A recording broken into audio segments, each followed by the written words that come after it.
welcome to today's Jeffrey Chia Institute Forum. Thank you for coming despite the inclement weather. I thank you for the great commitment you have on the question of one of the two major existential threats to mankind today.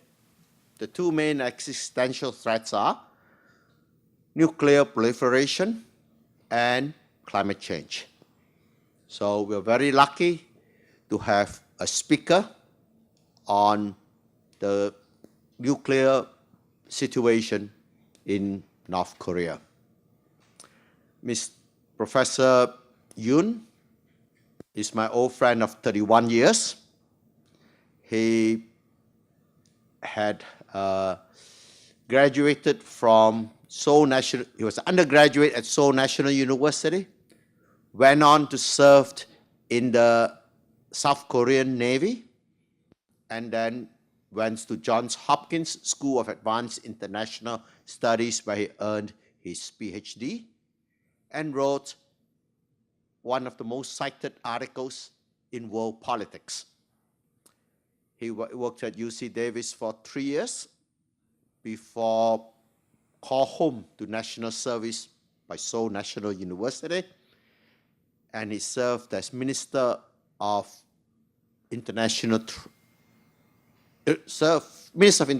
Foreign Affairs, 2003 to 2004. And he is a member of the International Advisory Committee of the Jeffrey Chia Institute. Let us welcome Professor Yoon.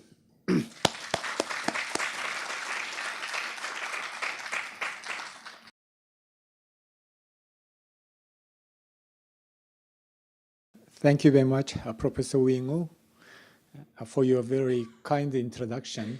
And it is my great privilege and pleasure to have this important opportunity to talk on the North Korean nuclear problem before the distinguished guests and students of Thornber University here. And this is very complicated subject, and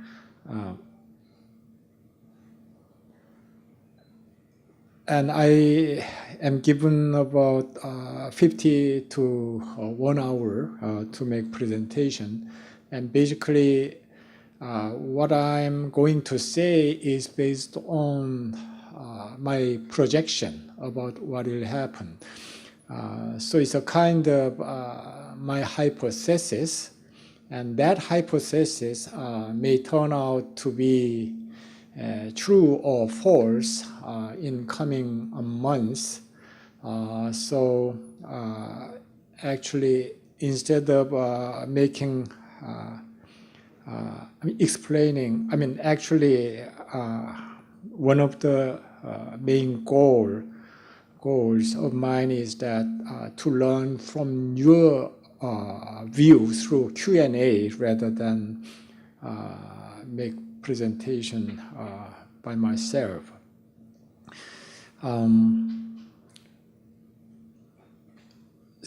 Actually, on this title, I added the word DE. The original title was The Nuclearization of North Korea, but I thought it may be better to add two alphabets, DE. So denuclearization of North Korea. How to denuclearize North Korea? That should be the more correct topic. Let me show the map here.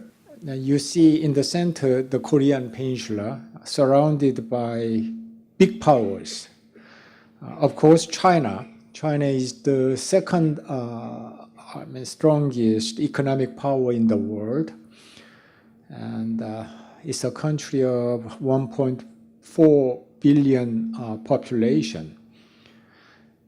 And Korean Peninsula is also adjacent to Russia, which has the biggest territory in the world.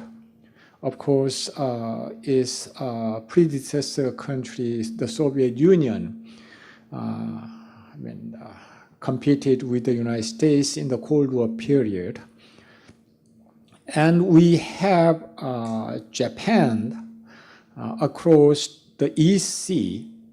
Japan is the third biggest economy in the world, and it has great potential, industrial as well as in other fields. And of course, across the Pacific, we have the United States as our ally. And all these countries are probably top 5 or top 4 biggest countries in the world. According to what kind of criteria or power you may use. And it will be very difficult for you to find some countries like Korea in the map, world map. What I'm saying is this is a unique country in the sense that all its neighbors are so powerful. And this shows the difficulty of Korean people in terms of its relationship with neighboring countries. It's a small peninsula surrounded by 4 big powers, as I already mentioned. And if we look back the history of human being, there has been continuous competitions going on between maritime powers and continental powers. And Korea is a peninsula country, small peninsula country. So naturally, Korea has been struggling in the middle of competitions between big powers, between big powers surrounding itself. For example, in the year 1592, Japanese army invaded Korea, Joseon dynasty at that time, and Japanese military leader Toyotomi Hideyoshi wanted to invade Ming dynasty, continental power, and demanded South Korean, Korean government to let Japanese army pass through the Korean peninsula to invade Ming dynasty. Of course, Korean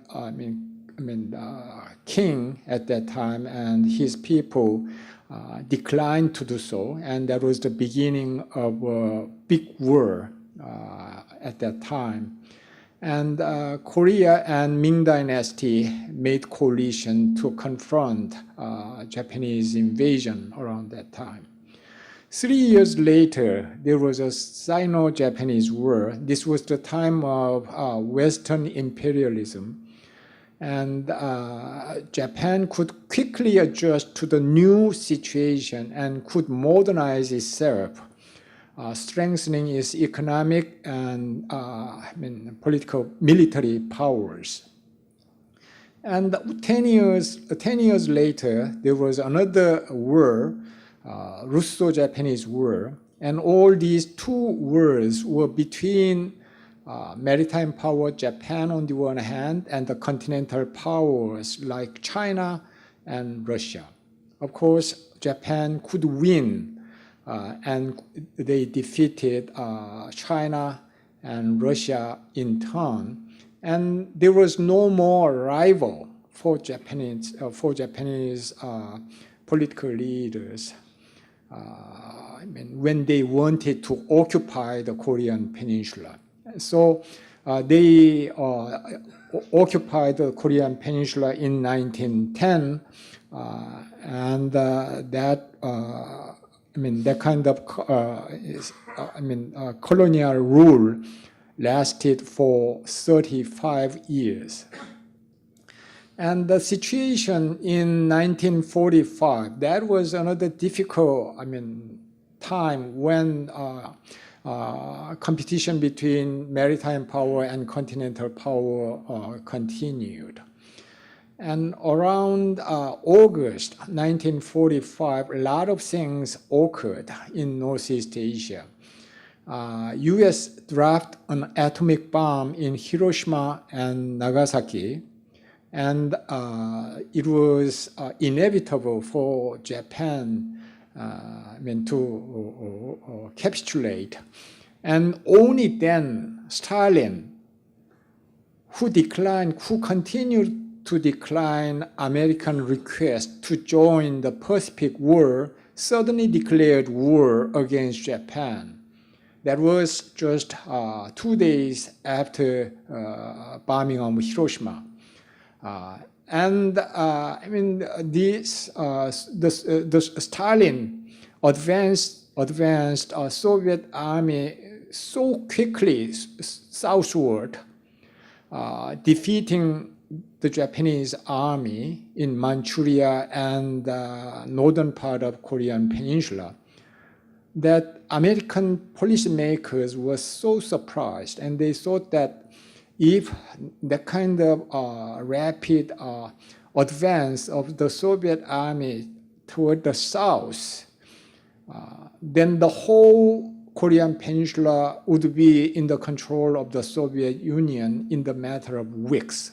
So American policymakers devised the idea of 38th parallel and made a suggestion to the Soviet side that they would not cross the 38th parallel and remain in the north of 38th parallel. And Americans would, American troops would be stationed on below the 38th parallel. So that was the beginning of division of the Korean Peninsula. It was originally meant to be temporary division, but we still could not unite after 70 some years.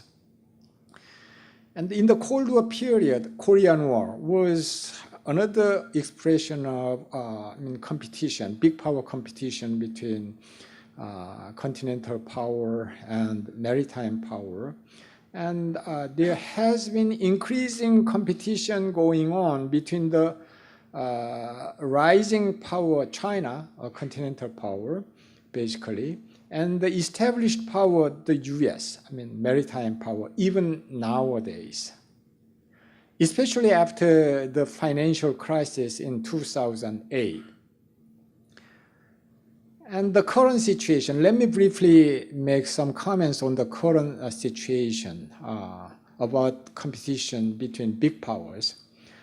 Basically, the United States has been the leader of the post-World War II liberal international order, which was based on the principles of democratic governance, free trade, and market economy. And this kind of liberal international order provided the world with more freedom and prosperity, including the United States.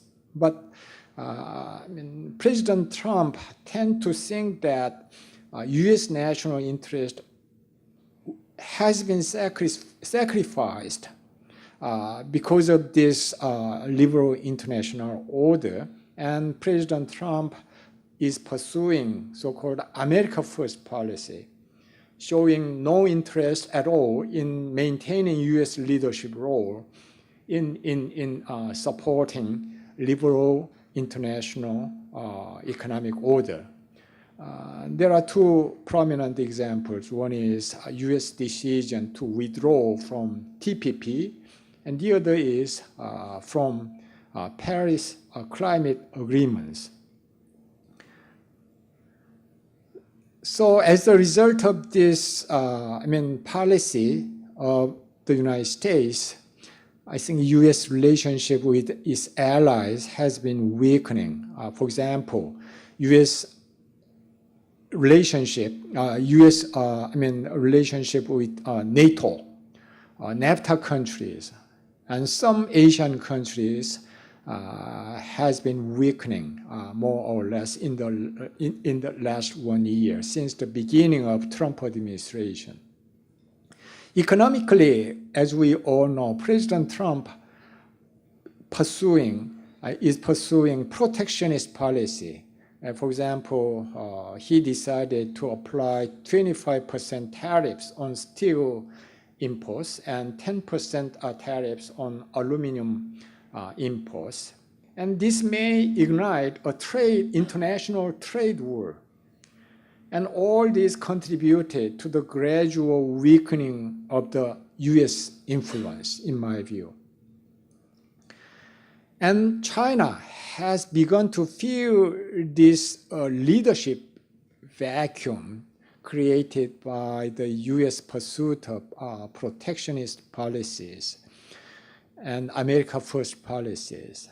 For example, in terms of military policy, China has been increasing military budget rapidly, and it has been expanding military influence in South China Sea. You may know about this better than I do. And all the ASEAN countries seem to be concerned about this gradual increase of military influence in South China Sea. Economically, as we all know, China has been pursuing One Belt, One Road project, with which they would embrace Asia and Europe economically under their own leadership. And China also created China-centered international financial institution like AIIB. And in terms of values or institutional systems, since the time of the 1970s, when the American policymakers began to embrace China diplomatically, they tended to assume that if they engage China, the values or institutions of China will converge to the Western values or Western institutions or Western systems or something like that. And there has been some debates going on between those group of people who believe that way and another group of people who expected that would not happen. But nowadays, many people tend to think that instead of convergence, there has been divergence. And actually, Chinese leaders tend to propose a kind of alternative model for economic development, or some in terms of values or institutions to the Western model. Recently, according to Economist Weekly Journal, famous weekly journal, it focused on this divergence of Chinese values by saying that China holds its authoritarian system up as a rival to liberal democracy. And competition between the US and China intensifies in various issue areas. Of course, there has been strong cooperation between two governments. I heard that there are more than 90 channels of mutual coordination, policy coordination between US governments and Chinese governments. But still, the aspect of competition seems to be more and more prominent compared to the past decade or so. And one exception is North Korean nuclear issue. The North Korean nuclear issue is an exception in the sense that the US and China share a common goal, that is denuclearization of North Korea. And so let me begin to talk on today's main topic, North Korean nuclear crisis, and how to denuclearize North Korea.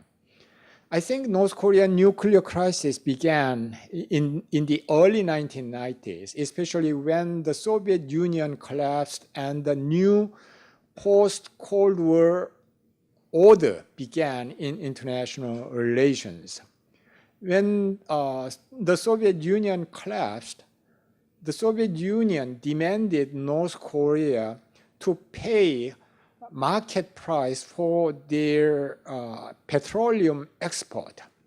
It was 4 times higher than friendly price with which they had been supporting, they had been supplying petroleum to North Korea before 1991. So suddenly the price of petroleum rose 4 times, which meant the amount of petroleum imports decreased by 75%. And that was a severe blow to the North Korean economy. And at that time, only 25% of North Korean factories were operating due to the lack of oil or energy. So this was a serious economic difficulties, and naturally this led to the weakening of conventional military power. Due to the lack of gasoline supply, they could not as many times of military drill as they wished. So weakening of the conventional military powers. In addition, North Korea was totally isolated diplomatically, while South Korea could normalize diplomatic relations with its former enemy countries like China and the Soviet Union. And actually at that time, Kim Il-sung, the leader of North Korea, was desperate in normalizing their diplomatic relations with the United States. It was unfortunate because we missed that opportunity, that precious opportunity. The US policymakers as well as its allies, South Korean policymakers, were not ready yet to embrace North Korea diplomatically. So they just declined. And we missed the important opportunity because I think if the US and South Korea at that time normalized their relationship with North Korea and provided some economic aid and strongly pressured North Korea not to begin nuclear program, the situation might have been much, much different from now. But we anyway missed the important opportunity at that time. And North Korea, facing this kind of triple difficulties, decided to pursue nuclear program as their survival strategy. Because another reason for them to pursue this strategy was they did not want to open and reform their own economy because of possible negative impact, political impact in ruling over North Korean residents. So there was the first round of nuclear crisis in the early half of 1990s. At that time, North Korea wanted to produce nuclear weapons through extracting plutonium. And the second nuclear crisis began in 2002 up to now. And this time, North Korea wanted to produce nuclear weapons through enriching uranium. And especially, we had better notice the fact that North Korea began to accelerate the nuclear and missile development since 2016. There were six times of nuclear tests so far by North Korea, and 3 of those 6 nuclear tests occurred since the beginning of 2016 in the last 2 years. 4th, 5th, 6th. The last one, nuclear test was on September the 3rd last year. And there were more than 40 times of missile launches since early 2016. And many people estimate that they might have 20 to 60 nuclear warheads. And they might have achieved the goal of miniaturization of nuclear warheads so that they could load those nuclear warheads on the ICBMs. And they also launched successfully SLBM, submarine launched ballistic missile in August 2016. And most recently, they could successfully launch ICBMs in July last year. And this is ICBM with which they can strike the mainland of the USA. This is the map from Washington Post, March last year, report from Washington Post, and shows the projected reaches of North Korean missiles, 4 different kinds of missiles. Number one here is Scud missile. This covers about 800 kilometers, and with this Scud missile, they can strike any place in South Korea. And they successfully developed another missile, and that is Nodong missile. It's a medium-range missile, the range of which is 1,300 kilometers. With this missile, they can strike any American military bases in Japan. Number 3 is IRBM, intermediate range ballistic missile. The range of which is 3,500 kilometers. With these missiles, North Korea can strike Guam, which is the most important naval base U.S. naval base in the Pacific. Number 4 is ICBM, intercontinental ballistic missile, the range of which is above 11,500 kilometers, 11,000 to up to 13,000 kilometers.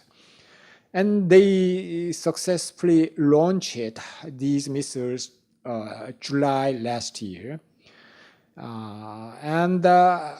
This successful launch of ICBM in July last year was probably the most important provocation in terms of North Korean nuclear program. Because it changed the U.S. perception of the North Korean nuclear threat fundamentally. Before they succeeded in launching ICBM in July last year, the U.S. government tended to regard nuclear issue as basically as a threat to its allies like South Korea or Japan. And also, they worried about possible proliferation of nuclear material to terrorists or something like that. And they also regarded this as a threat, a challenge, serious challenge against NPT regime, Non-Proliferation Treaty regime.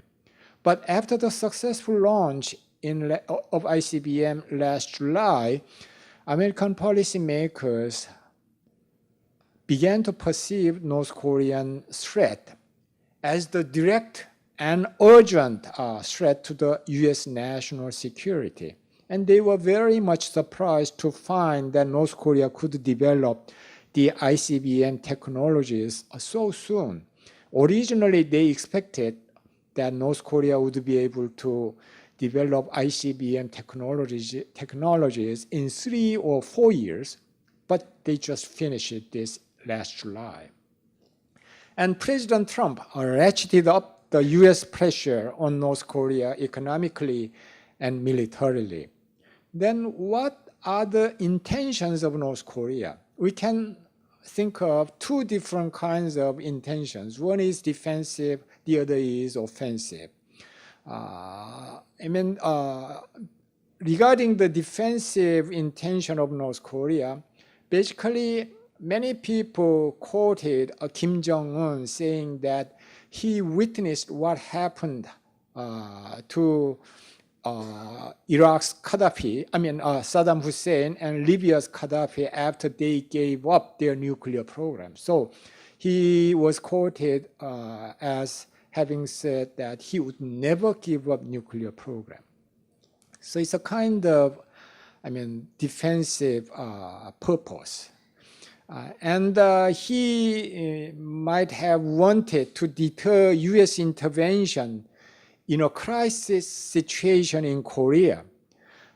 Because if once a crisis develops on the Korean Peninsula, the US is supposed to reinforce their military power into South Korea through some ports or air bases.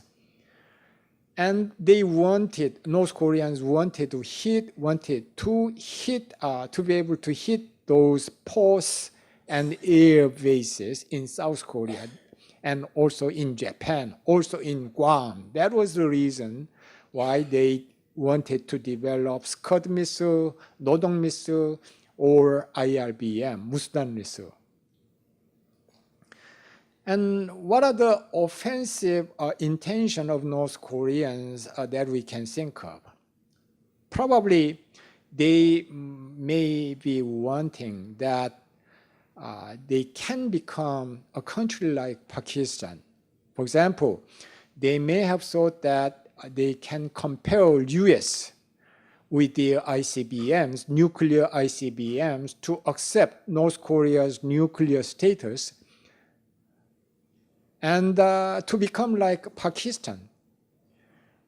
In the beginning, when Pakistan developed nuclear program, when Pakistan tested nuclear weapons, the US government and international society sanctioned Pakistan. But as time went by, the US government normalized its relationship with Pakistan, especially at the time of 9/11 terrorist attacks. So Kim Jong-un might have thought that that kind of model, Pakistan model, would be possible even for North Koreans. And after becoming nuclear state, he might have thought that he would be able to pursue reunification in line with their doctrine. In other words, he might have thought he would be able to conclude a peace treaty with the US to end so-called the US hostility and demand troop withdrawal from South Korea. And also, he might have thought that he would be able to demand the US terminating their military alliance with South Korea too. Then he might have thought that would open the opportunity to reunite Korea on their own terms. And then what is the position of the Trump administration? As I already mentioned, President Trump regarded North Korea's nuclear and missile development as the most urgent security threat. And he announced maximum pressure and engagement as US policy toward North Korea. And President Trump aims complete, verifiable, irreversible dismantlement of North Korean nuclear program. And to achieve this goal, he wanted to apply maximum pressure economically as well as militarily on North Korea so that North Korean leader change his mind and come to the bargaining table.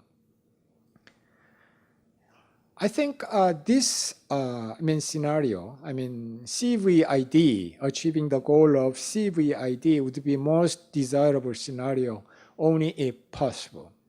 And in return, North Korea would be rewarded by economic aid, diplomatic opening, and security guarantee, etc.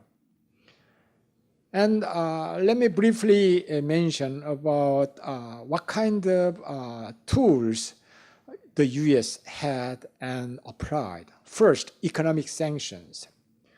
About 85% of North Korean exports goes to China, and the US could mobilize China's strong sanctions.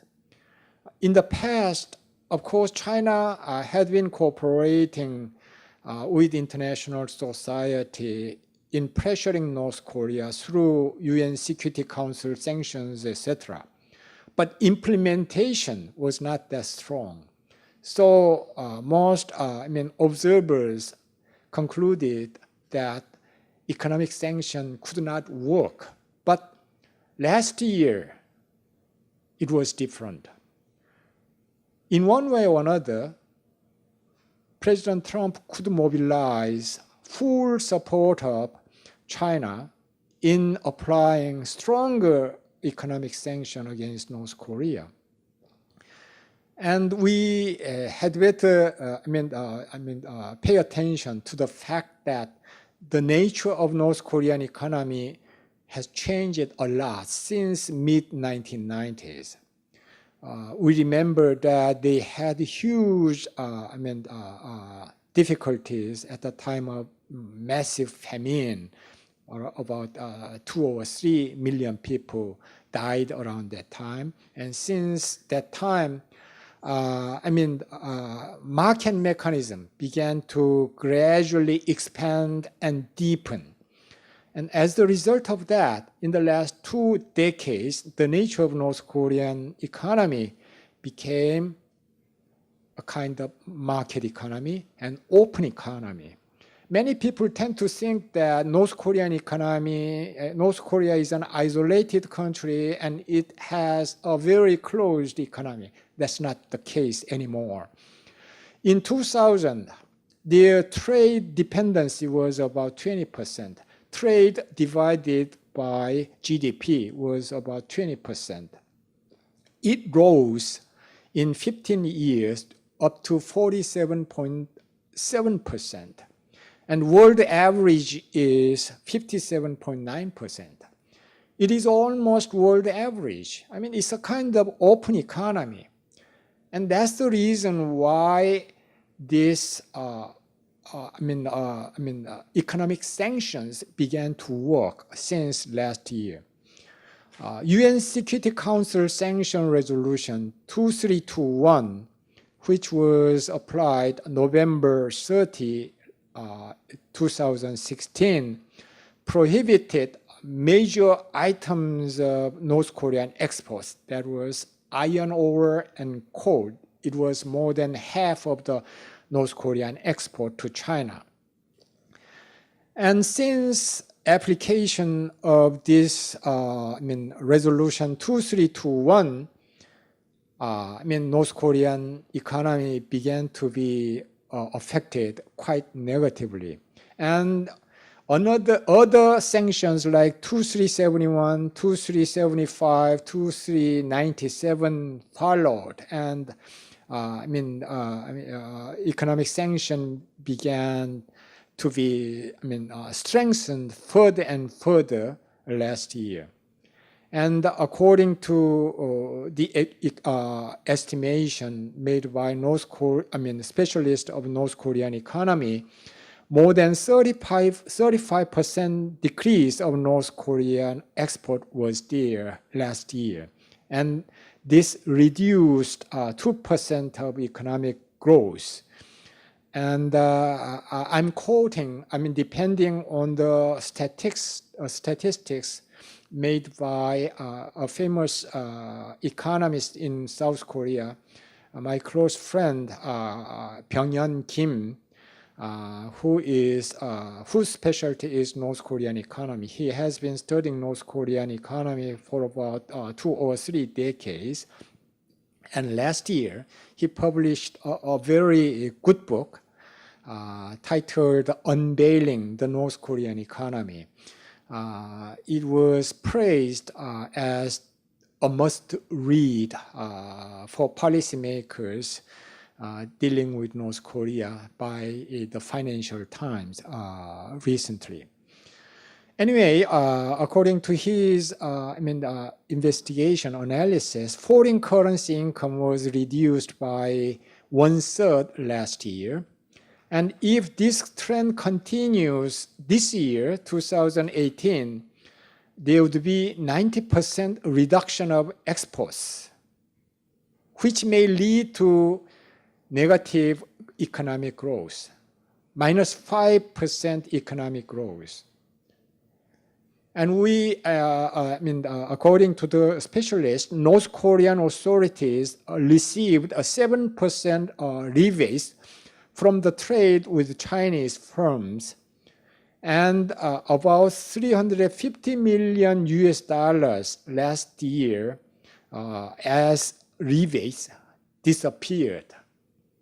And this money, which would go to power elites, mid-level bureaucrats, began to dry out, and it may have strong political implication. And another important tool for US pressure was a military threat. Trump administration made it clear that they would use the military option if diplomacy fails. Key policy makers of US government tended to speak different things.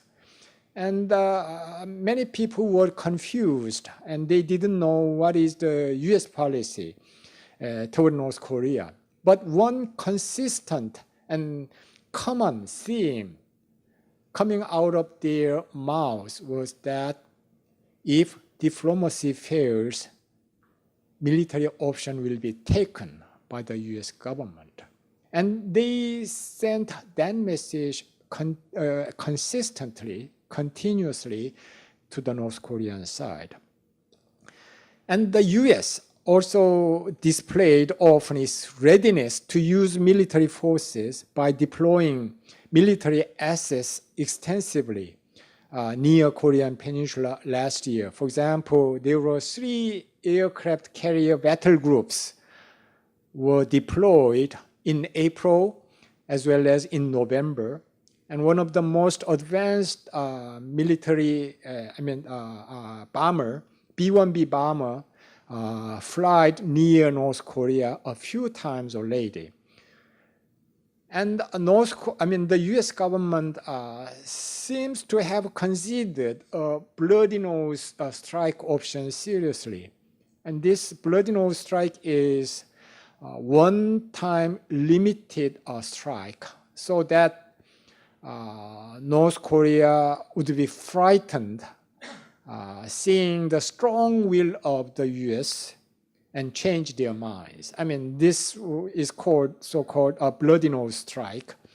Public position of the American government is that they didn't consider this option, but actually, recently, their candidate for the position of American ambassador to Seoul was removed from the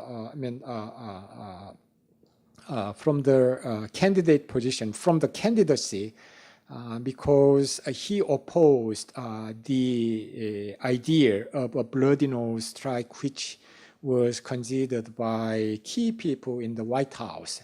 That was according to the report from the Washington Post. So that shows how seriously they have been considering military option. So my conclusion is that Kim Jong-un might have surprised, concerned and worried because of these two strong, pressures, military pressures as well as economic pressures. And around that time, President Moon Jae-in, Republic of Korea, began the Olympic diplomacy, and he wanted to utilize the Winter Olympics to reduce high military tension. One of my friends in the United States estimated, he is a famous specialist of international relations and North Korean affairs. He estimated the probability of war breaking out on the Korean Peninsula as high as 50% last year. So it was natural for our president to try to utilize Olympic Games to reduce high military tension. And he made the suggestion to the US government to postpone the joint military exercise until the end of the Olympics. At that time, our president was severely criticized by the conservative newspapers as well as public opinion leaders in Korea. But anyway, President Trump was flexible and he accepted that suggestion. And the joint military exercise was postponed up to April.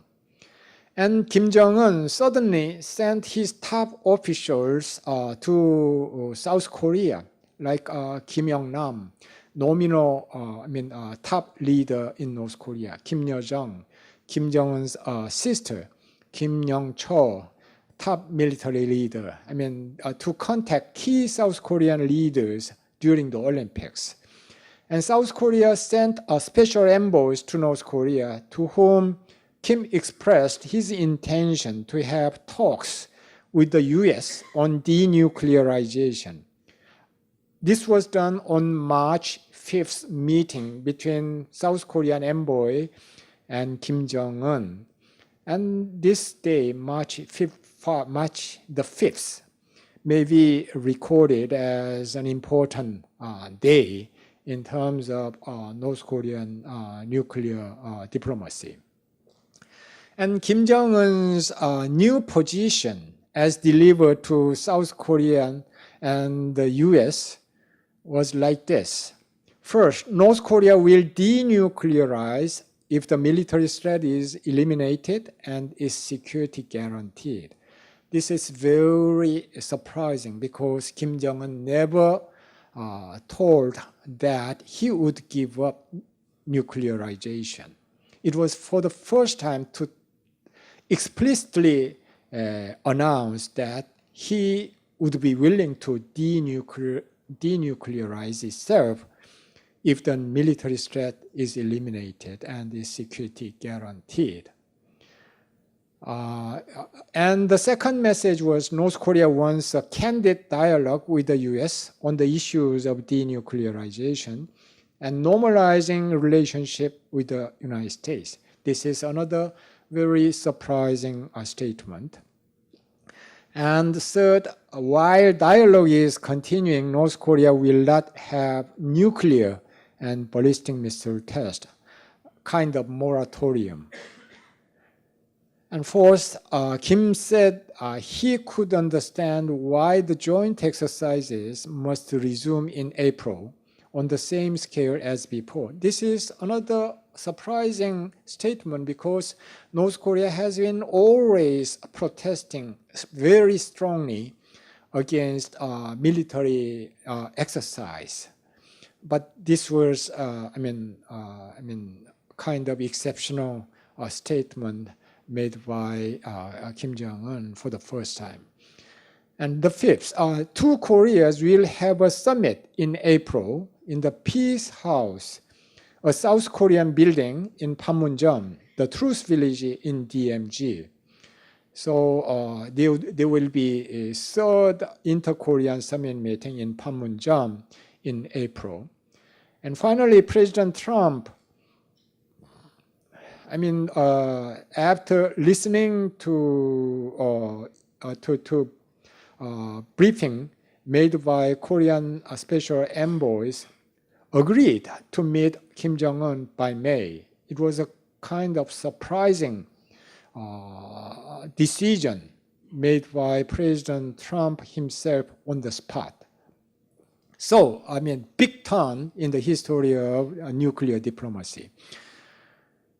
So the key question here is, everybody here in this room may be curious whether this kind of big turn made by Kim Jong-un is a strategic change or just another tactical ploy. Because for the first time since 2011, Kim mentioned he will denuclearize. And if he really meant it, he might have decided to use the nuclear program as a bargaining chip. And this may mean he might have made a strategic change, strategic decision to give up nuclear program in return for some benefits, which may come from the United States and South Korea and the Western international society. However, if he again wants to weaken economic sanctions or extract benefits by deceiving, then this will be just another tactical ploy. And nobody knows which of these two will turn out to be true. But I tend to be cautiously optimistic and tend to think this is a kind of strategic shift. One famous person in the United States once mentioned that it is very difficult to make prediction, especially when it is about the future. So, I'm not saying that this will be definitely true, but what I'm saying is this is my hypothesis. And my hypothetical view is based on the following thought of my own. First, Kim may be afraid of regime instability due to significant decrease of incomes for powerless mid-level bureaucrats and ordinary North Korean residents as well. In 2013, Kim Jong-un declared that he would pursue Pyeongjin line, simultaneous development of nuclear weapons and economy. I think he might have recognized that it would be impossible for him to pursue that goal any longer last year, after experiencing so hard pressure from the United States. And he might have also felt a real threat when so-called unpredictable Trump kept threatening military option against North Korea. On the other hand, he might have been confident that he can extract what he wants as much as possible from his counterparts because he has lots of cards. He declared that he completed a nuclear program recently. So he may be able to use that nuclear program as his card.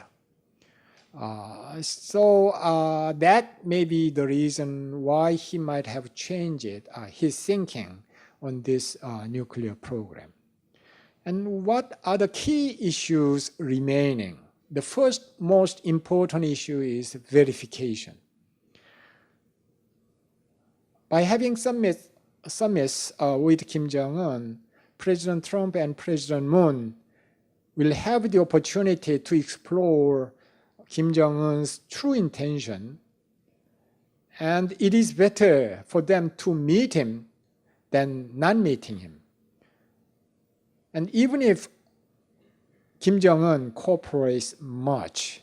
However, how to inspect what he promises, that would remain the most tricky and difficult issue from now, because he may oppose a deep inspections by IAEA. IAEA inspectors are supposed to visit any place at any time without notice to the North Korean authority. But their track record, North Korea's track record, is too bad. They never cooperated in terms of strong inspection in the past years. And there may be so many uranium enrichment facilities all over in North Korea. And nuclear weapons may be hidden here and there, and it would be very difficult to locate those nuclear weapons and uranium facilities. So the verification issue is very difficult issue. And another issue is how to provide a reward to North Korea. Probably Kim may want opening diplomatic relations, economic aids, including lifting sanctions and security guarantee, etc.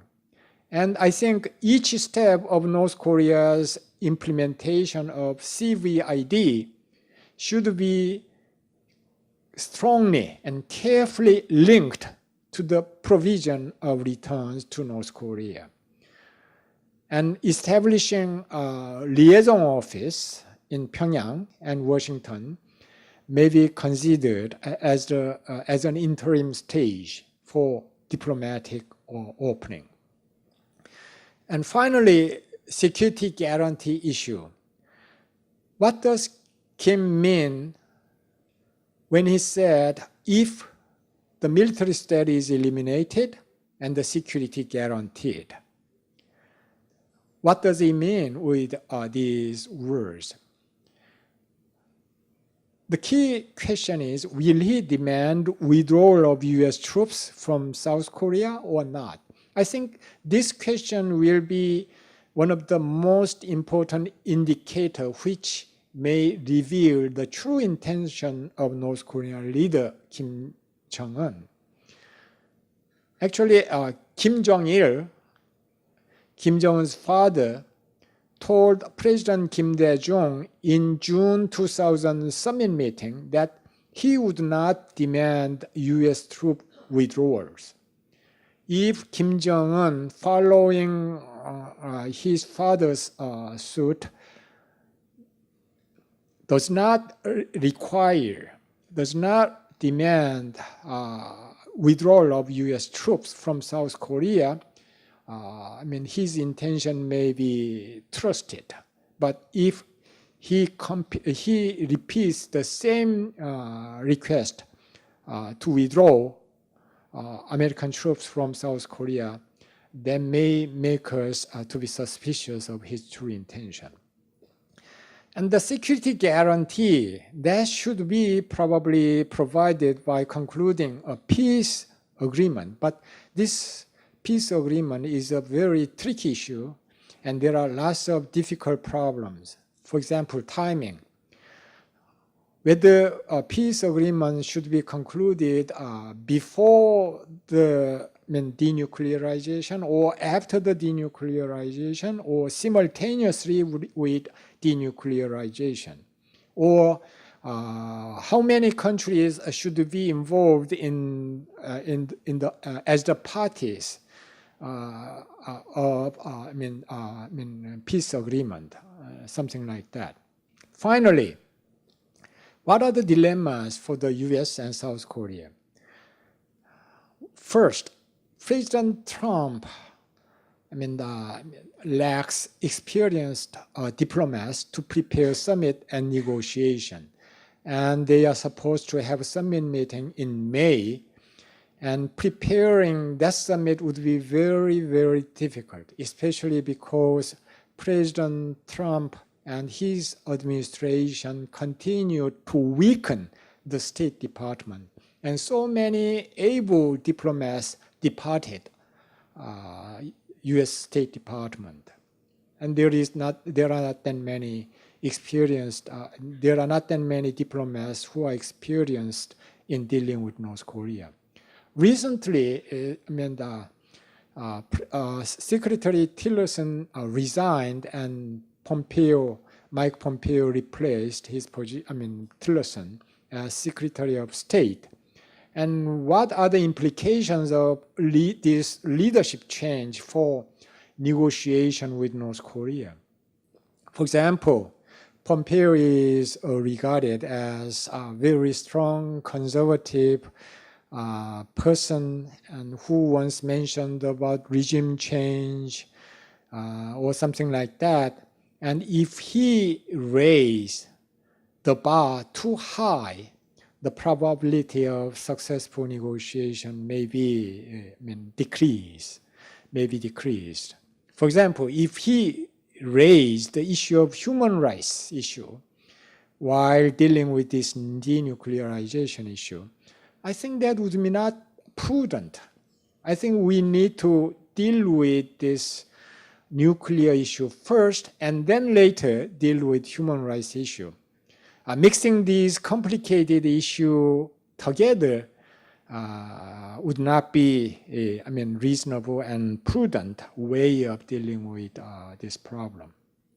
Another problem is that President Trump has been criticizing the Iran deal, and he has been saying the Iran deal was the worst deal made by his predecessor, President Obama. And he declared that he would withdraw from the Iran deal. If he does that, will Kim Jong-un trust President Trump? Because on the one hand, he destroys a kind of negotiated solution of Iranian nuclear program, and on the other hand, pursue negotiated solution with North Korea. So it's a kind of internal contradiction in terms of American foreign policy. So this poses another difficult challenge. And finally, there will be a dilemma of international coordination. How to coordinate each country's interest, especially China, Japan, Russia, in addition to more important parties like North Korea, South Korea, the United States.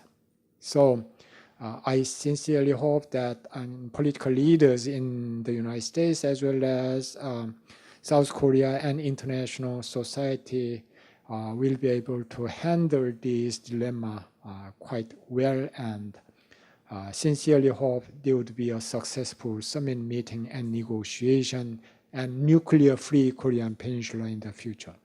Thank you very much for listening to me. Thank you, Professor Yoon. And now we'll have comments by Professor Karen Thornber, head of the Asia Center at Harvard University. Please.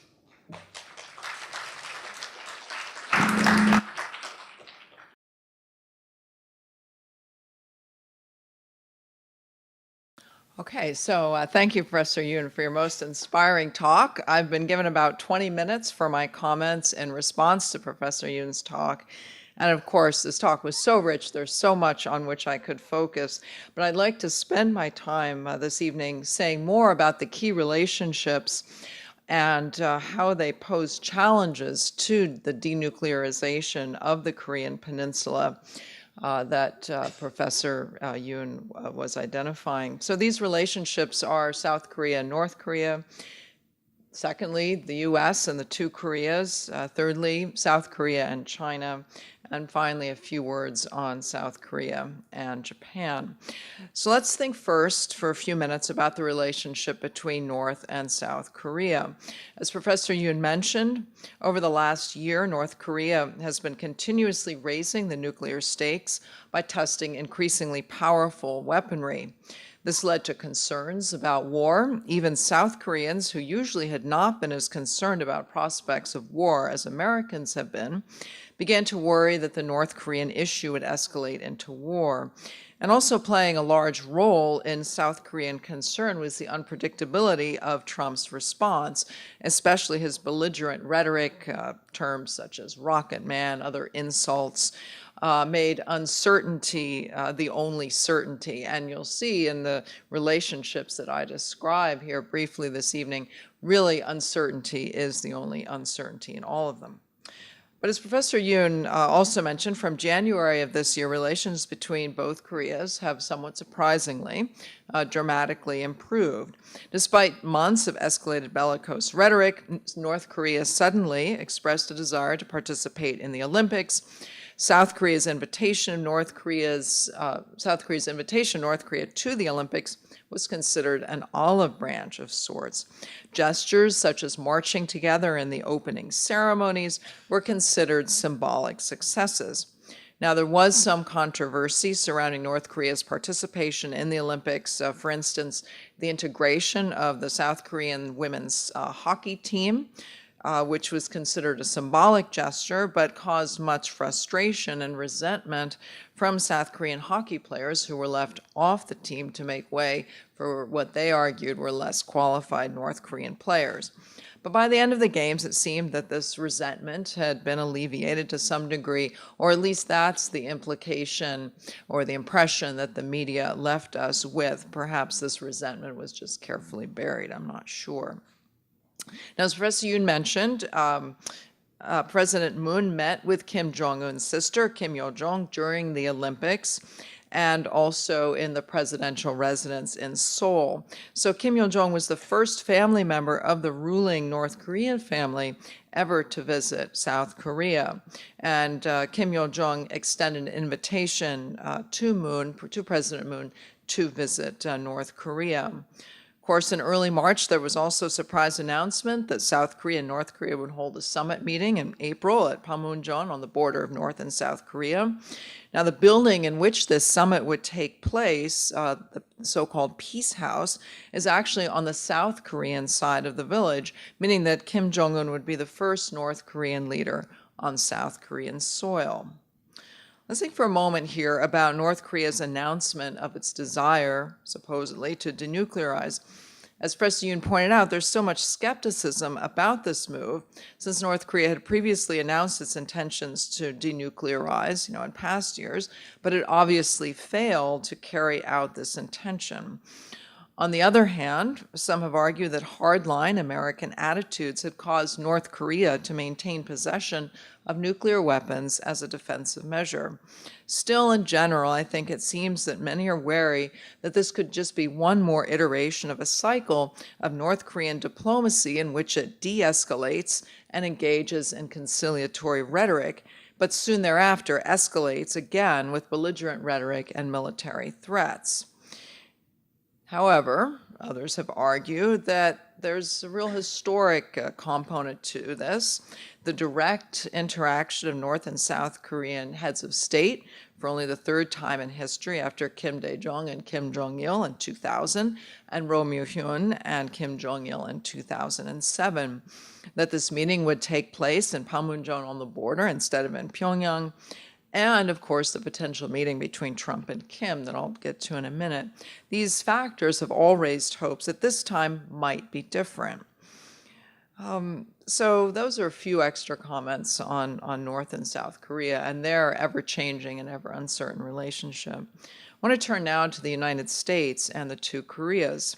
So prior to Trump's inauguration, the Obama administration had deployed so-called strategic patience with regard to North Korea.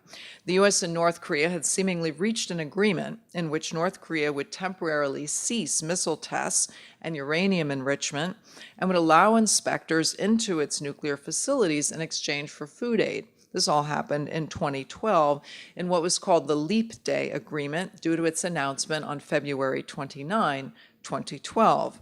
However, only a few weeks later, in March of 2012, the North Koreans announced they would be launching a satellite in April of 2012 to celebrate Kim Il-sung's 100th birthday. The U.S., not surprisingly, was a little angered by this and refused to send food aid, and the Leap Day Agreement thereupon fell apart. The Americans' distrust of North Korea after this incident led to so-called strategic patience, which meant that the Americans would not engage with the North unless it gave up its nuclear ambitions. And this strategy has been criticized as essentially a passive, do-nothing stance that has not prevented North Koreans from developing their weapons, as Professor Yoon pointed out, at an astonishingly fast pace. The Trump presidency has introduced an element, or many elements, of uncertainty into the rock-solid U.S.-South Korea relationship as well. Trump has at times criticized South Korea's diplomatic overtures to North Korea. Furthermore, Trump's steel tariffs are expected to hit South Korea's economy hard. South Korea is the third largest steel exporter to the United States, and the tariff could cost almost $7 billion over the next 3 years. In addition, the Trump administration still has not appointed a U.S. ambassador to South Korea, despite it being over a year into Trump's term as president. Political scientist Victor Cha, who had worked in the Bush administration, had been considered a strong candidate, but he was removed from consideration earlier this year because of his expressed opposition to preemptive strikes on North Korea. Now, incidentally, former Secretary of State Rex Tillerson was also opposed to this sort of preventative bloody nose strike against North Korea. But of course, he was fired last week in a tweet, and Pompeo is as Professor Yoon pointed out, is a very different story. So regarding this upcoming possible meeting between President Trump and President Kim, this would be the first time a sitting U.S. president has met with a North Korean leader, but we also need to remember that this type of meeting is not entirely unprecedented. Other prominent American political figures have visited Pyongyang with a similar goal of trying to stop its nuclear program.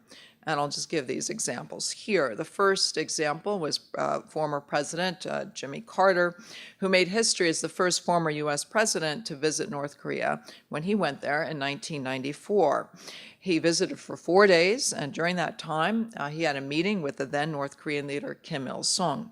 His intervention headed off a potential conflict and helped seal an aid for disarmament agreement that lasted nearly a decade. Madeleine Albright is the highest level U.S. official to visit North Korea while in office. As Secretary of State, she met in October 2000 with Kim Jong-il. They discussed topics from missiles and terrorism to human rights. It's widely agreed that Albright's visit pushed U.S.-North Korea relations in positive directions. In August of 2009, former President Bill Clinton arrived unannounced in North Korea on a mission to free 2 detained American journalists, Laura Ling and Yoon Lee. His visit came at a time when tensions were high over North Korea's nuclear program. Then leader Kim Jong-il granted a so-called special pardon that freed the 2 jailed journalists after he and Clinton had talks. Former President Carter returned to North Korea in August 2010 to bring home a jailed Bostonian who had entered North Korea illegally from China and had been sentenced to 8 years of hard labor. In April 2011, Carter went to North Korea, Pyongyang again, this time with other former world leaders to discuss a food shortage in the country and to try to restart talks to persuade North Korea to abandon its nuclear program. Most recently, Joseph Yoon, then the U.S. Special Representative for North Korea Policy, traveled to North Korea in June of 2017 to bring home an imprisoned American college student, Otto Warmbier. Yoon was able to secure Warmbier's release, but Warmbier was comatose and died shortly after his return to America. So a visit between Trump and Kim Jong-un would be historic, but it's important to remember that it wouldn't be quite as historic or quite as different from other meetings as is often played out in the media. Now, what about this possible North-South summit and possible Trump-Kim meeting? I think Professor Yoon outlined really nicely some of the benefits, but also some of the challenges and ambiguities, and I just want to emphasize a few of those here. Many agree that these kind of meetings, particularly if they happen in the near future, would reduce the risk of war because North Korea's announcement of a moratorium on nuclear and missile tests for the time being. On the other hand, the State Department in the U.S. is very poorly staffed. It has few experts on Korea. As mentioned, we still don't have a U.S. ambassador to South Korea. North Korea has stated that it wants to discuss denuclearization, not that it would necessarily denuclearize. And this allows North Korea a bit of space, a bit of negotiating space, whereas the U.S. has throughout stated that anything short of complete denuclearization is unacceptable. So this is a real mismatch or potential mismatch of goals here.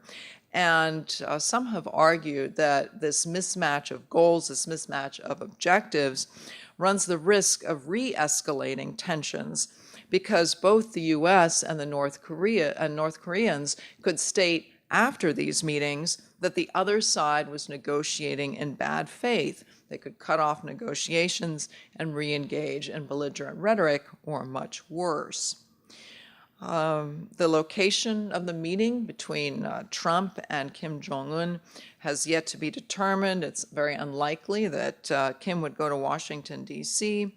But if this meeting does happen in South Korea, perhaps in Jeju Island, that's one of the locations that's been mentioned, it raises the chances of a three-way summit among Moon, Kim, and Trump, which could frankly be a lot more effective than just a meeting with Trump and Kim, because many of us, at least the United States, are concerned that Trump knows very little about foreign policy and very little about Korea, and that he may say and do things that we will come to regret.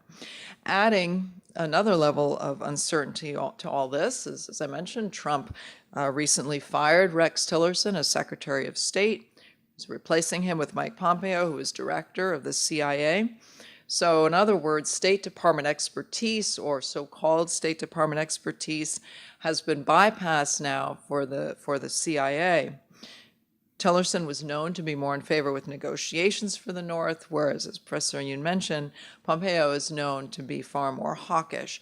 And it's not quite clear yet how this change in personnel might impact denuclearization on the Korean Peninsula. Another interesting fact is that the North Korean media still has not written about the proposed Trump-Kim meeting. This lack of official acknowledgement about the U.S.-North Korea summit has some observers worried about its viability, although others have expressed confidence in South Korea's actions and rhetoric about North Korea's opinions. Finally, the North Korean foreign minister, Ri Yong-ho, traveled to Sweden last week. Sweden's had diplomatic relations with the North and consular responsibility for U.S. citizens in North Korea. And there's speculation that Sweden may be a third party to U.S.-North Korea talks, or a fourth party to U.S.-North Korea and South Korea talks. And the role that Sweden might play in all this is a little uncertain as well. I want to conclude this evening with a few words on China and Japan vis-a-vis South Korea. First, China. As Professor Yoon rightly discussed, U.S. global influence is going down. China's is rapidly rising. The installation of THAAD, or the Terminal High Altitude Area Defense Missile Defense System in South Korea by the U.S., had considerably soured what had been relatively friendly South Korean-Chinese relations, since the Chinese had assumed that the stated goal of THAAD, being necessary to defend against North Korean aggression, was merely a cover story for American monitoring and defending against the Chinese military. The Chinese pressured the former president of South Korea, President Park. Chinese pressured the Park administration to prohibit these installations, but the South Koreans ultimately approved and began the process of installing the system. And this THAAD system had been partially installed by the time President Moon assumed office. In the meantime, the Chinese government had initiated partial boycotts of South Korean goods, had denied entry to South Korean celebrities as part of its pressure against South Korea. And this caused not insignificant damage to South Korea, although perhaps not as great as the Chinese had hoped.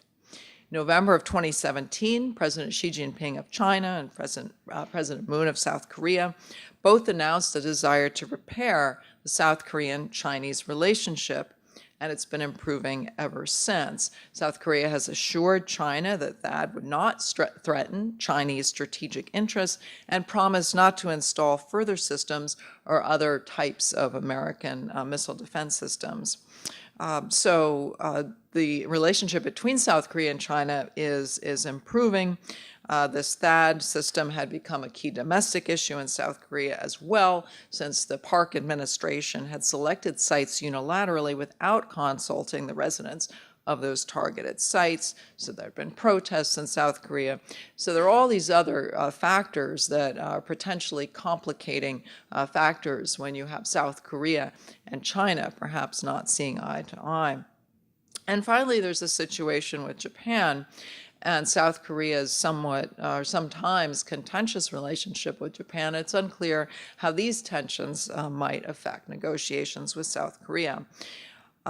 One of the primary examples of tensions between South Korea and Japan is the comfort woman issue.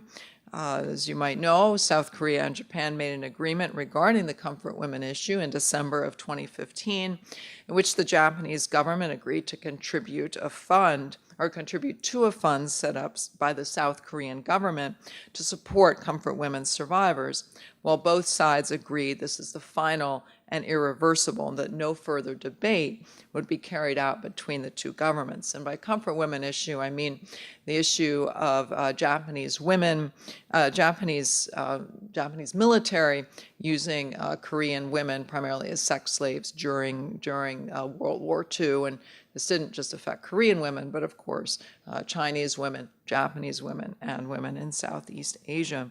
But the issue has been particularly contentious between South Korea and Japan in the last few decades. So after this agreement was reached in December 2015, it in fact did not stop the arguments at all. Comfort women survivors opposed the agreement. They hadn't been consulted on it. And this controversy was another point that added opposition to former President Park Geun-hye, whose administration here too enacted unilaterally. And this issue continues to broil on. Japanese Prime Minister Abe Shinzo, when he went to South Korea to attend the Olympics just a month ago, he reiterated his belief that the 2015 agreement could not and should not be revised. Yet, President Moon of South Korea responded on March 1st, 2018, the anniversary of the March 1st movement, protesting Japanese colonial rule. Moon called the comfort women's system a, quote, crime against humanity. He said the issue's not yet resolved. So you have the Japanese saying it's resolved, the Koreans saying it's not resolved. Also, another issue that continues to bother Japan, or particularly is bothering Japan now, is what happens if there's a meeting between President Kim and President Moon that doesn't include Japan? What if there's a meeting between President Trump and President Kim and President Moon that doesn't involve Japan? And this concern that Japan might be left behind in dealing with North Korea. So there's been some talk of perhaps the Abe Shinzo meeting with Kim as well. Direct dialogue with Kim, the Abe's office has argued, is vital to make sure that Japan is not left out, because Japan is reported being blindsided by the idea that suddenly these warring or very belligerent powers will be meeting without him. So there are some tensions there, and it'll be interesting to see how all this plays out in the end. As I said at the beginning, the only thing that we can really be certain of in any of this is the uncertainty of it all. Things change daily, sometimes hourly, and I think the most we can do is make predictions, but these are not very certain predictions. So I want to thank you all, and particularly Professor Moon, for a very insightful discussion this evening. Thank you.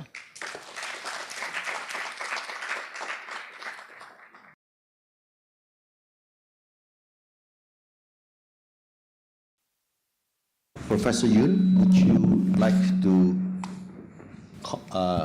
comment on Professor Thornber's comments, or would you like to open the floor for discussion and take more questions? Yeah, I mean, actually, I don't have any other remarks than saying, I mean, your comments was very succinct and precise and correct, I mean, summary of what has been going on in terms of nuclear program and nuclear diplomacy. And most of those, I mean, description of what has happened is what I really, I mean, totally agree, and I have no objection or, I mean, at all. Actually, your, I mean, succinct summary, in some sense, probably helped, I mean, our audience to understand deeper and wider about this nuclear problem. So I deeply appreciate your kind explanation. Well, Thank you. I just want to say thank you for those kind words. I should give credit where credit is due. I got a lot of help on this from a graduate student who's an expert in this field, Young Soon-gi at Harvard. So I need to credit him for making this so succinct and putting all our thoughts in order. So. Well, let's have questions and comments from members of the audience. I think if one country that is not particularly happy at the moment, even though they don't say it out loud, will actually be China at the moment. China in 2017 during the high tensions basically did two things. One is what they suggested as the double suspension of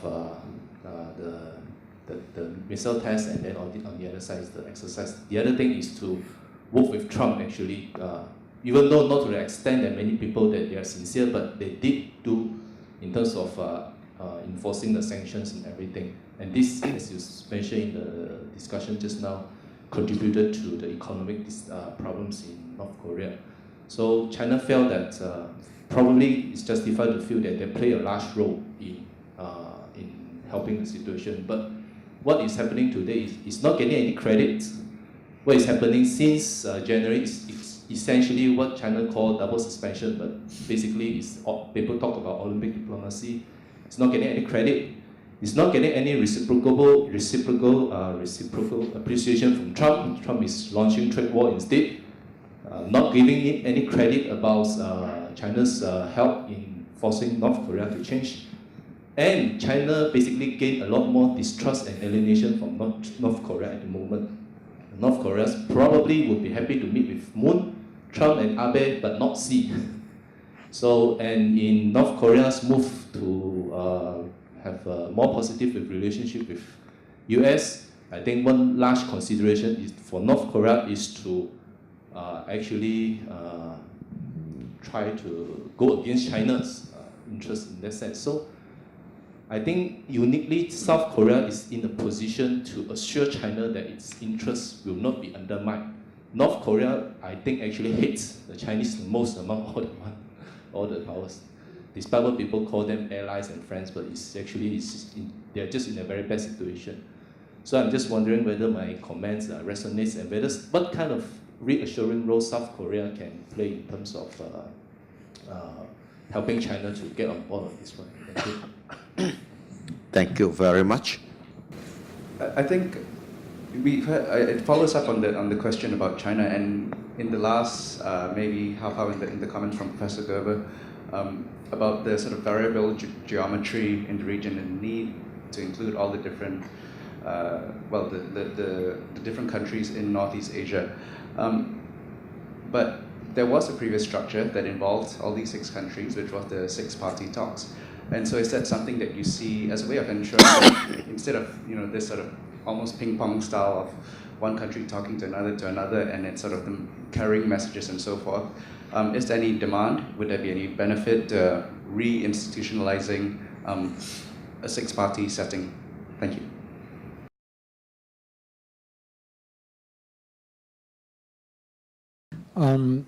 Both are very important questions. And first, China's role in the recent nuclear diplomacy. Yeah, I mean, there were some concerns. I heard from my Chinese friends that there were some concerns about the China's role unappreciated, I mean, in one way or another. And actually, I think China did very important role in influencing, in moving Kim Jong-un toward the positive direction. If Chinese government did not cooperate with the United States and international society in applying strong sanction, I think the situation might have been different. So, as you pointed out, Chinese role was very important. It contributed much.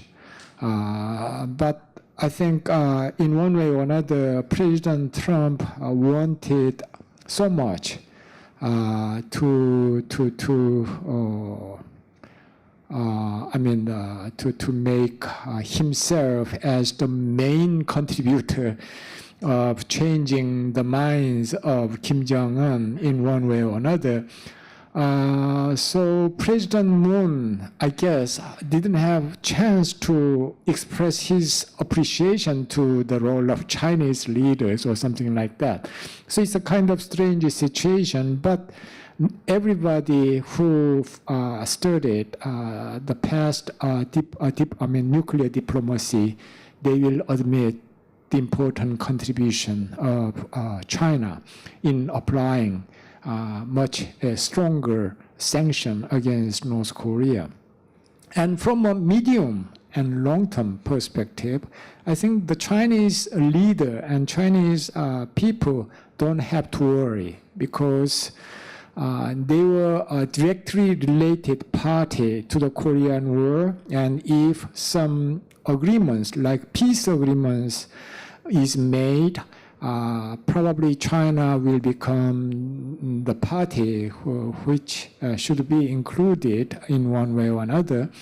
And stable relationship between both Koreas and China is very important in stabilizing the Korean Peninsula situation.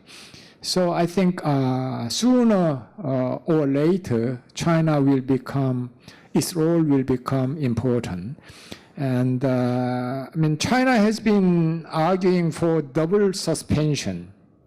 But interestingly, Kim Jong-un declared that he would talk on CVID in some sense with President Trump. So this freeze idea, freeze first and denuclearize later, I mean, this idea, this suggestion was put behind, and then made Chinese leaders somewhat, embarrassed in one way, but we never know what kind of negotiation will go on in coming months and years.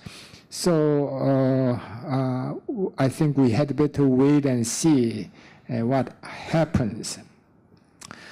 And another question about the possibility of reinstitutionalizing six-party talks.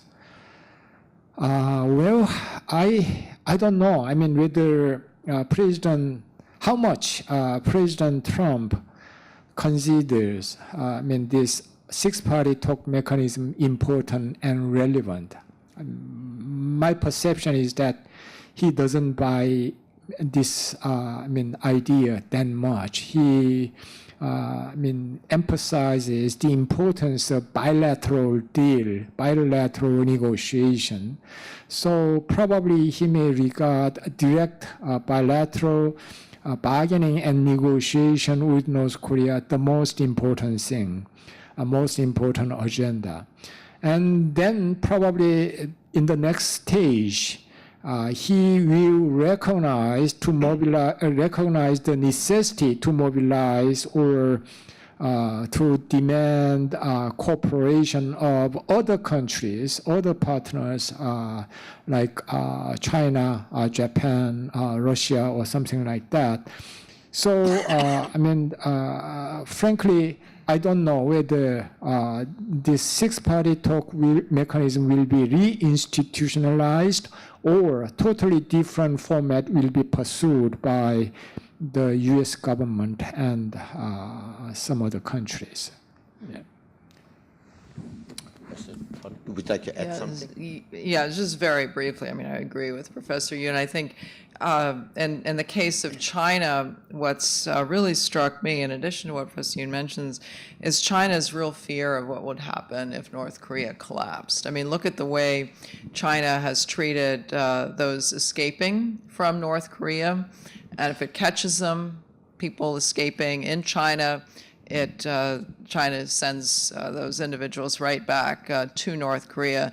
There's tremendous anxiety about floods of refugees leaving North Korea and entering China. And so I think this is one of China's great fears or great desires is to keep North Korea stable enough that it doesn't get hordes of people coming over its borders. And regarding the question about six-party talks, yeah, that's a fair question. I think any other U.S. administration, I'd say, well, that's perhaps likely to be on the table, at least for discussion. I don't see it happening with Trump, although, hopefully I'm wrong on that.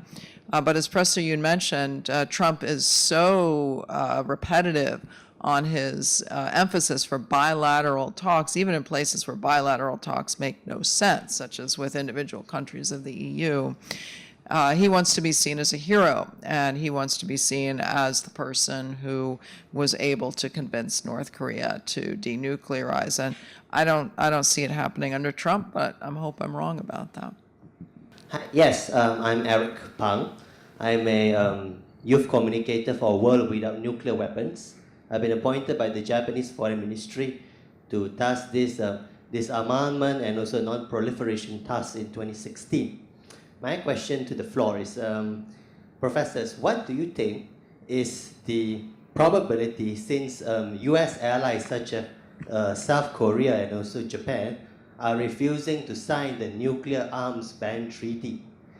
Because both these countries are protected by the nuclear deterrence umbrella, and also especially in South Korea, where there's the Scud system, that if the great world nuclear powers do not aim for a nuclear disarmament soon enough, due to rogue nations such as North Korea threatening the stability of the peaceful region of East Asia, where do you see the possibility of the world heading towards a place without nuclear weapons? Is there a possibility? Well, let me take the chance to ask for your reaction. We have talked about the concern of Japan and Korea. Our professor from Monash University talked about the six-party talk, but the name Russia has not been explicitly mentioned. Although the Chinese have squeezed the North Koreans by tightening sanctions, rumors are that the Russians are the chief beneficiaries by charging higher prices for shipping material to North Korea. In fact, the very quick development of ICBM was possible only because of transfer of technology from Russia. And talking about the role of Russia, we will talk about the contribution of China to forcing North Korea to the bargaining table. Rumors around that also that Malaysia played a significant role. It is quite unusual for a head of state who's under investigation in the United States to be invited to visit the United States.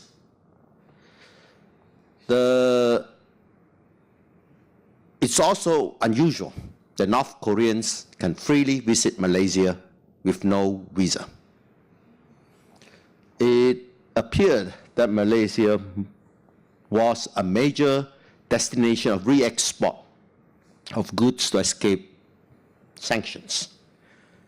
And I presume Malaysia deserves credit at the latest Trump meeting between our Prime Minister and him, that we must have done something that had brought about this positive development.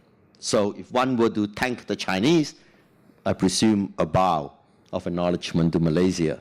Do you think that's justifiable? Thank you. Of course, it should be justifiable. And yeah, I mean, it's different. I mean, last year, I mean, there are many people who criticizes President Trump's character, his policy, the chaotic situation in the White House, etc., etc. But one thing clear is that there was no, other president so far who could push North Korea so hard. And in one way or another, he could mobilize international support, very strong international support, for pressuring North Korea. And I think, Russia, has been pressured by the United States in one way or another. Of course, as you mentioned, it might have been trying to benefit, but I think Russia is supposed to terminate, import of North Korean worker in 2 years, according to UN Security Council sanction, the most recent one. And there are 40,000 North Korean workers working in Russia. So they are supposed to expel those North Korean workers sooner than later. And that's the general trend. And the international society and UN have been monitoring every part of every possible channel of hidden interaction or hidden trade between North Korea on the one hand and the outside world. So I think it will be very difficult for Russia to benefit, or utilize this kind of sanction for their own interest. And I think that will rather harm their national interest than benefiting it. And I think Malaysia, is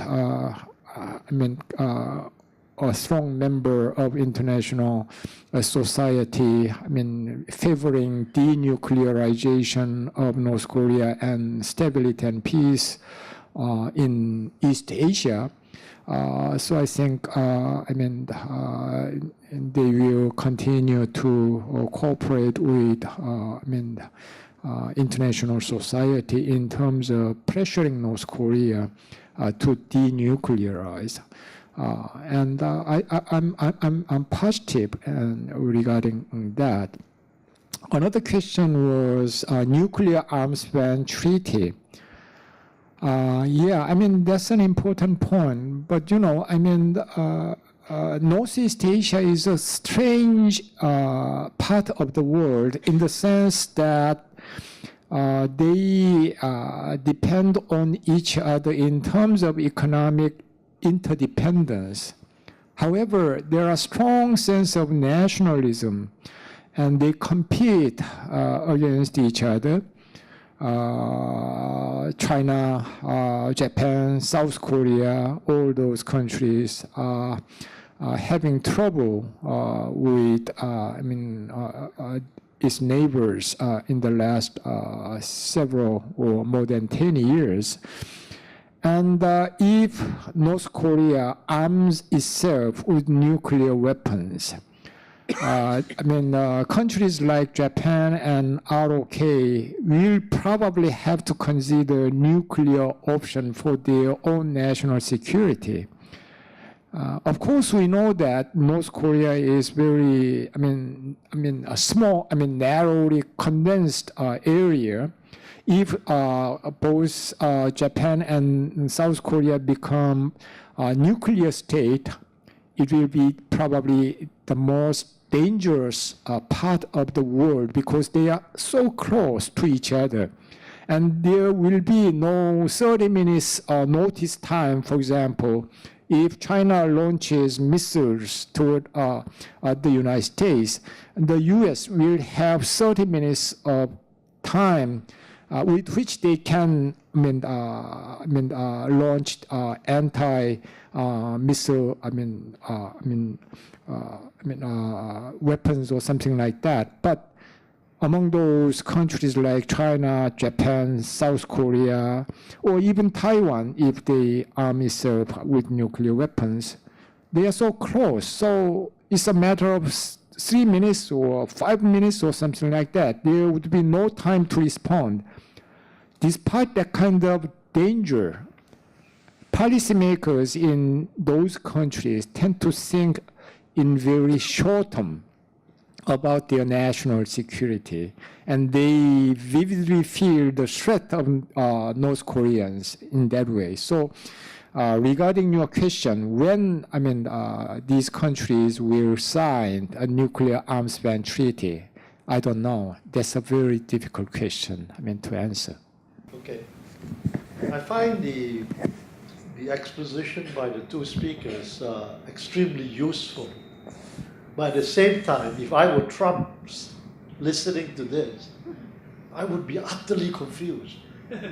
There's so much noise, and it would be very difficult, even for me, who follows this fairly closely, to separate the noise from the real issues. My question is, what does North Korea, if there's one thing that North Korea wants out of these talks, what would it be? What would be the one major thing that China wants out of this? And what does South Korea want out of this? I know what Trump wants, but I think it's not easy listening to all this noise and to find out exactly where I'm trying to focus and understand what North Korea wants, really. Thank you. Sorry for making noise. But please, understand that, the reality is so complex and complicated. And I try to describe the complicated nature of this problem as it is. But answering to your question, what North Korea wants most? I think survival of Kim Jong-un, that's the utmost goal for them. Survival of North Korean leader Kim Jong-un as political leader. And in achieving that goal, I think we had better assume that he would be very rational actor, calculating the cost and benefit of taking this action, that action, or something like that. Regarding China, China may want status quo on the Korean Peninsula. In other words, that country may not want North Korea disappearing as a buffer state against the influence of South Korea and its ally, the US. It needs North Korea as a buffer state against, influence of South Korea and the United States. In terms of course, it was recently said that inside China there has been lots of debates, heated debates about whether regarding North Korea as a kind of a strategic asset as a buffer state is good or bad. But so far there is no indication that President Xi changed his strategic perception. Regarding South Korea, avoiding war, peace, that should be the most important goal. Those can be what they want most in terms of their national goal. How to coordinate all those different goals at the same time, that may be an important agenda for us. Yes. But they could be consistent with each other, the three of them. That it's not necessary. Well, thank you very much for a wonderful talk and comments. We had a wonderful evening. So let's thank our speaker.